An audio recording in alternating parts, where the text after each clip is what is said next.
முஸ்லிம் சகோதர சகோதரிகள் அனைவருக்கும் இனிய ரம்லான் தின நல்வாழ்த்துக்கள்.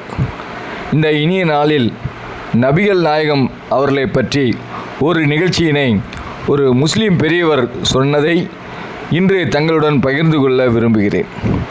ஒரு சமயம் நபிகள் நாயகம் தங்கியிருந்த இடத்திற்கு இரவு ஒரு நாள் ஒரு வழிப்போக்கன் வருகிறான். நபிகள் நாயகம் அவனை வரவேற்று உபசரித்து உணவு அளித்து தங்குவதற்கு ஒரு ரூமும் கொடுக்கிறார். வந்த வழிப்போக்கன் அளவுக்கு அதிகமாக சாப்பிட்டதால் இரவு தங்கியிருந்த ரூமிலேயே வாந்தி எடுத்து விடுகிறான். நபிகள் நாயகம் சத்தம் போடுவார் என நினைத்து யாரிடமும் சொல்லாமல் கிளம்பிவிட்டான் வழிப்போக்கன். நபிகள் நாயகம் அவன் ரூமிற்கு வருகிறார். வழிப்போக்கனை காணவில்லை. அவன் வாந்தி எடுத்ததை காண்கிறார். சுத்தம் செய்ய சீடர்கள் முன்வந்தும் மறுத்து தாமே அந்த ரூமினை சுத்தம் செய்கிறார். அப்போது தான் மறந்துவிட்ட தொப்பியை எடுக்க அந்த வழிப்போக்கன் மீண்டும் அங்கு வருகிறான்.